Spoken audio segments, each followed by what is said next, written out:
Let's welcome in our morning guest as well. Gaurang Shah, Vikas Sethi, as well as K. Subramaniam are now joining us this morning. Good morning, gentlemen. Gaurang, let's start with you. What do you make of the global cues, the overall market movement that we are seeing? You think the momentum is pretty strong and markets could go up further? Morning, Pankaj. Well, if you were just referring to the conversation that you were having with the earlier guest in terms of the tax reforms and proposals that has been put forward, as Michael was mentioning, I think it's very ambitious, first of all. Secondly, there are no great details or triggers available within which the respective, houses will pass it through. Even if it does, the big question remains, where does the collection come for the economy? And the most pertinent question would be that the greatest beneficiary would be the businesses of the existing president and his family members. So my sense is that we don't need to fear about, first of all, with these kind of reforms and changes, which are quite ambitious and waits to be seen whether it has been actually put in place at ground level. On our markets, Pankaj, well, we are quite resilient. We saw 200 points uptick yesterday. Then before the market closed within the hour, we gave off all those gains. We virtually came to a flattish kind of trajectory. In Nifty, we slipped by a couple of points. And then we again recouped to those highest level that we were trading. So this gives me the conviction and confidence in terms of buying on all dips from a long-term point of view. In terms of earnings, well, up until now, there has not been any huge disappointment, and I hope it remains the same way. In that case, we could possibly head towards 9,500 in the month of May. Right. Let's focus on earnings as well. So Axis Bank was, of course, the big number that came out in terms of earnings. And on most counts, at least on asset quality, it's looking better than what was estimated. However, one would say that it's still pretty high in terms of, the bad loans, but still it's better than what was expected. That's the NII number, 3.8% higher. The profit number was down 43, but it was expected around 850 crores. So actually it came in slightly on the positive side. In terms of gross NPA, there was an improvement, even though it was led by some ARC sale, but 5% is now the gross NPA number. In terms of gross NPA on an absolute amount, 22,800 crores was expected. They delivered about 21,280 crores. So that's the gross NPA number. Provisioning was expected to be slightly higher, but it's coming close to 2,581, and that led that PAT number to be slightly on the higher side. Slippages is always an important number. So 4,800 crores. It includes the one-time cement slippage that we spoke about yesterday. The Q3 slippage number was 4,560, and the Q2 number was 8,772 odd crores. In terms of asset quality trend, gross slippages, I'm adjusting for that one-off, has moderated on a QOQ basis. Non-watch list corporate slippages have also moderated, which markets may take positively. And the management has guided for a 175 to about 225 basis points credit cost. In FY17, this number was 300 basis points. So they've guided it towards lower, which means that there is a sense that they are getting that asset quality is actually peaking out. In terms of other numbers, so there was a 10% loan growth for the year, which is quite decent and is pointing out towards an uptick in the loan growth. Retail share has increased, which is a 21% growth, and the fee income has gone up, led by retail, which is up 17%. And the good thing in the Q4 number was that CASA has done well. So in the last 6 months after demonetization, CASA has done well, and CASA ratio has actually gone over about 51 odd percent. So that can be taken positively, at least pointing out that cost of funding could be lower. That's Axis Bank for you, up around 1.3, 1.4 odd percent, 524 for Axis Bank. This is, of course, the pre-open price. In the next 4 minutes, it should start trading as well. Vikas, what is your view on Axis Bank in terms of numbers, what the management has said?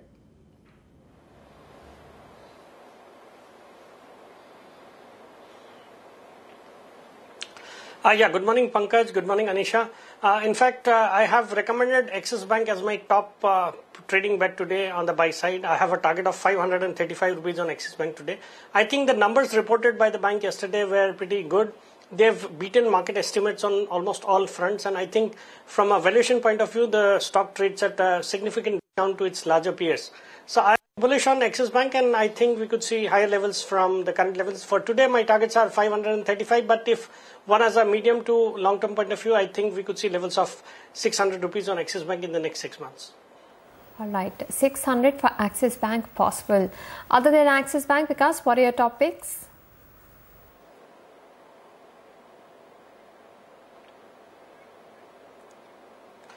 Yeah, the other two ideas are also on the buy side. The other idea would be an MCX. This stock saw a pretty good price volume action yesterday, and after the market hours, the announcements made by SEBI as far as paving the way for option trading in commodities was there. So I think that is pretty positive for MCX, and this trend which was seen yesterday should continue.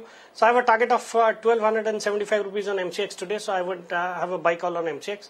And the third idea would be an NBCC. It's a fundamentally solid company. The stock did well yesterday, and after market hours, there were some positive announcements. The government has entrusted this company with the task of management of land bank of loss-making PSUs, which would be pretty positive. And even otherwise, this company has been doing well. They've got a very good, very strong order book position, and it's a pure play on the government's focus on housing and infrastructure. So I'm bullish on this stock from a long-term point of view as well. And for today also, the stock looks good, and I have a target of 205 rupees on the stock today. All right. Mrs. Subramaniam, good morning. What are your topics?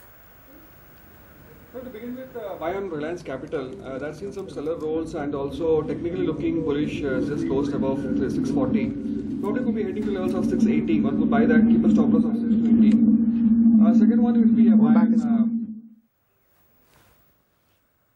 IDFC. This has seen some pretty good accumulation close to levels. All right. Subra, I think there's an audio issue which we'll fix before we come to you. Gaurang, let's take your topics. So Tata Motors is the first investment idea from a long-term point of view. We are looking at a target. Initial targets are 580. And if the domestic business on fallback of new launches improves, we'll revise it upwards. Right, so that's the only one pick, Gaurang? Well, market is about to open, Pankaj, so I guess I will leave it up to you guys for the opening commentary. Right, so we'll come back to you after that for the other topics. But one of the topics, of course, is Tata Motors. Another company, Tata Sponge, that also declared numbers from the same group, will also be in focus. Let's see how it opens. So markets have opened 7 points higher as far as, okay, that's the pre-open. So we are yet to get the first prices for the markets. But 7 points higher, that's what it's indicating. Axis Bank will be in focus. There you go, 7.25. That's exactly what the pre-open session was indicating. Aurobindo Pharma is absolutely flat. Axis Bank reacting to numbers is about 2 rupees on the higher side. Right now, it's about 1 rupee on the higher side. ICICI Bank 276. SBI is about 0.25% higher. Hindalco 50 paisa higher. Tata Motors is also on the positive side. Bank of Baroda about 0.3 rupees higher. That's Axis Bank. It's immediately slipped into the red. So, there was, always this argument as to what happens with Axis Bank in terms of numbers. Numbers are good on a QOQ basis if you compare.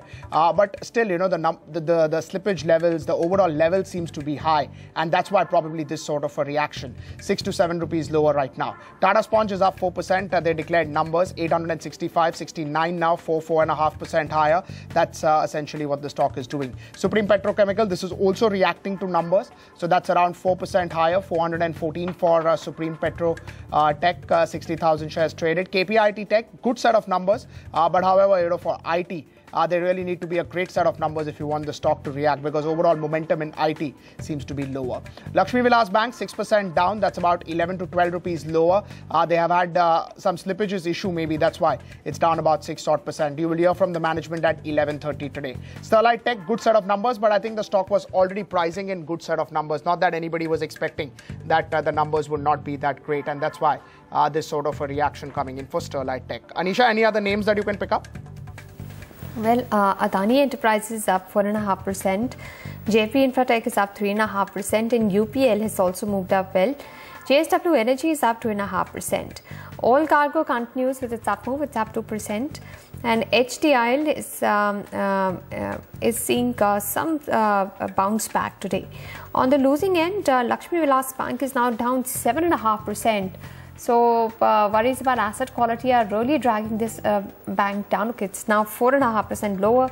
Enables Ventures had seen some profit taking, and that too is down 5%. We're seeing some cuts in other PSU bank names like Punjab National Bank and Bank of Baroda as well.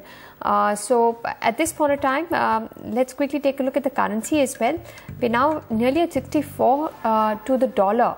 So the currency has strengthened again. The close the day earlier was 64.12 to the dollar. The currency has strengthened very marginally though, and as we speak, the markets have slipped into the red. The Nifty is down about 10 points. Gaurang, you said you like Tata Motors. It's your top pick. Please share with us your other picks for the day. So the next one is from the healthcare business, and this is one stock which I think yesterday and today has seen some positive traction.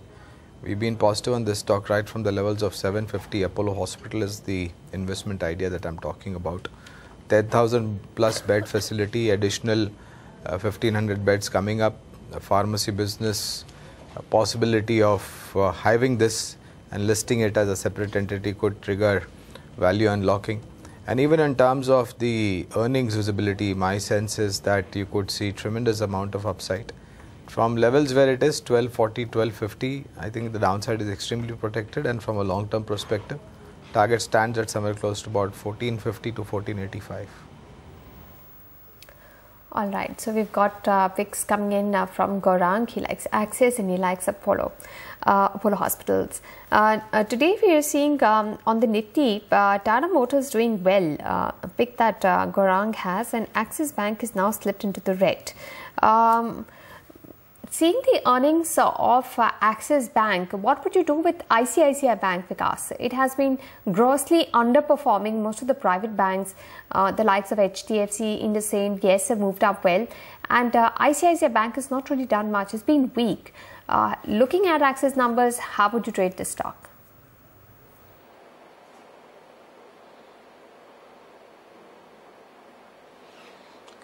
Yeah, Anisha, most of the numbers which have come from the banking sector, be it Yes Bank, IndusInd Bank or HDFC Bank, even the smaller sized banks like an Indian Bank or an IDFC Bank, they've all been pretty good.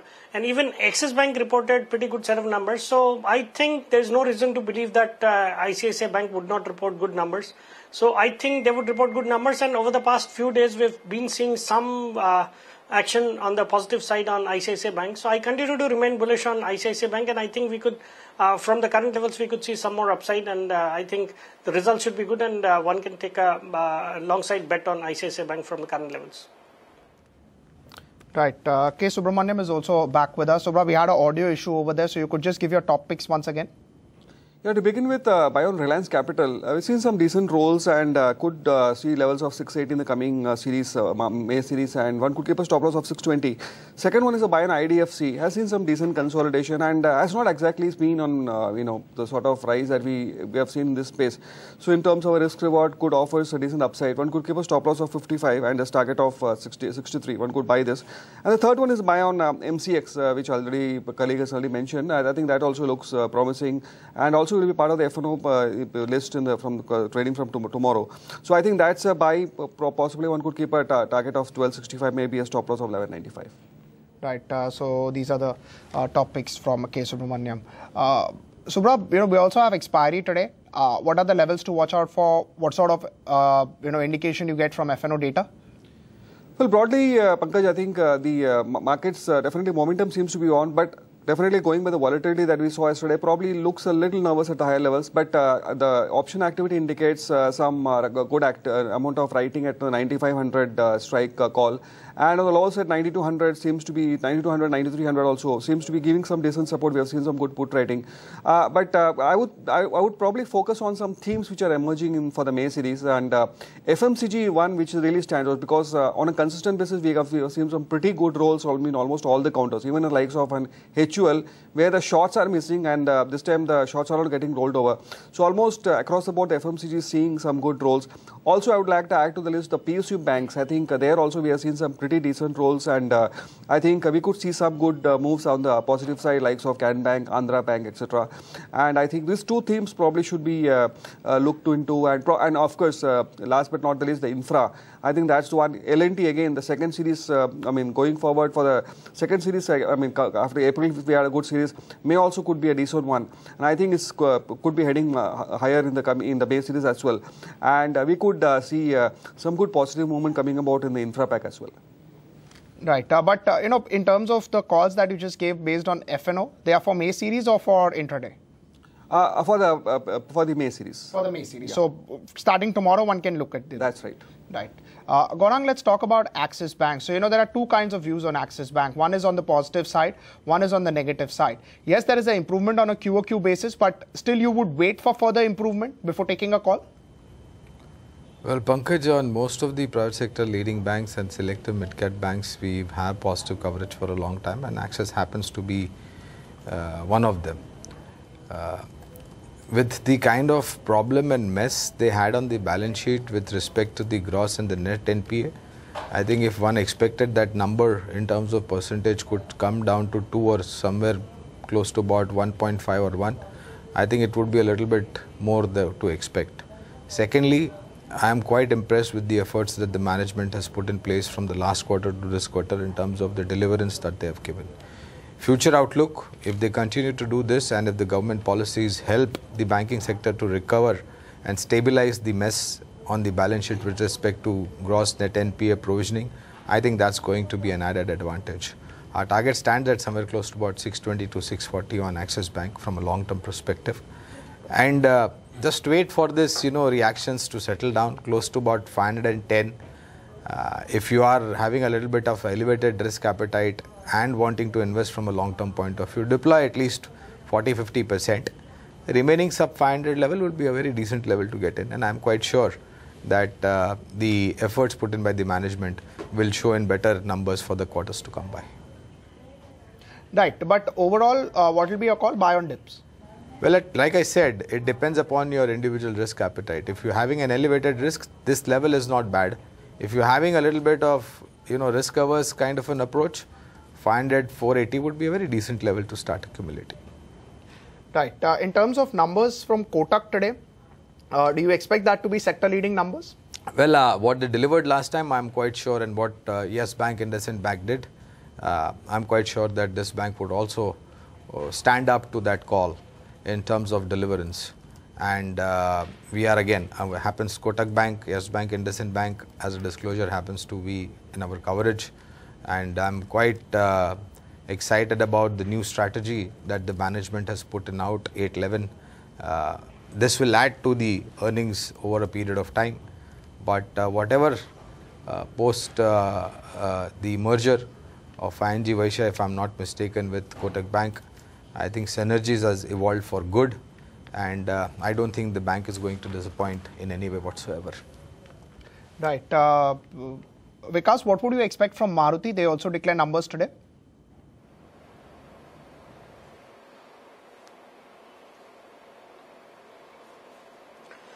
Yeah, Pankaj, Maruti is expected to report robust set of numbers. The only problem could be with regards to the margin because of their Gujarat plant. But I think the numbers should be good. And since the stock has already done pretty well, there would not be any room for disappointment. So from a short-term point of view, if the numbers are only in line with whatever is expected, then we may not see much spike in the stock. And from a short-term point of view, one could stay on the sidelines. But from a long-term point of view, any correction in the stock would be a buying opportunity. I continue to remain bullish on Maruti. All right. Subra, I wanted to ask you specifically about HUL and ITC. You mentioned about strong growths in some of the FMCG names. Both these counters saw good moves the day earlier. Any price points you're looking at for these two counters in the near term? Well, Anisha, in HUL, definitely some sort of the pessimism seems to have receded quite a bit because the short rolls are not getting rolled over for the May series.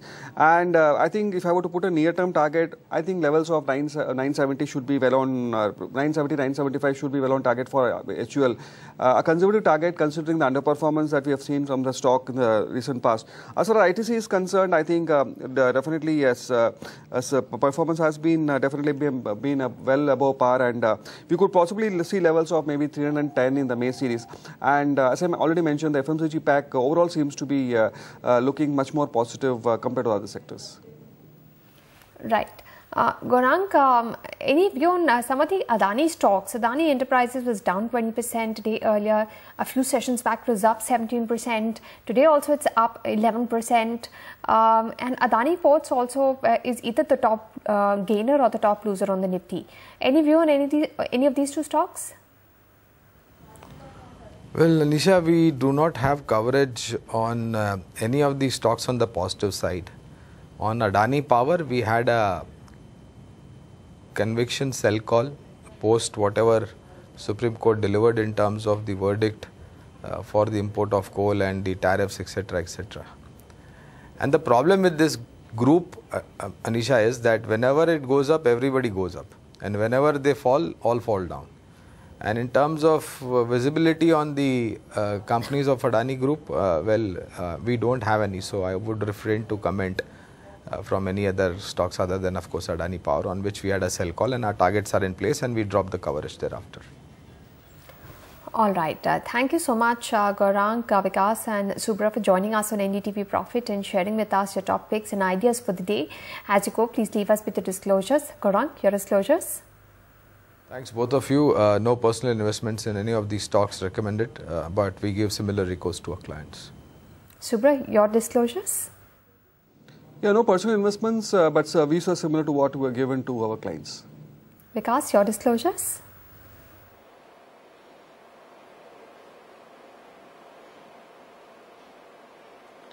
Yeah, it would be safe to assume that me, my clients and friends could have interest in the stocks which we have discussed today. Thank you for joining us on the show, gentlemen.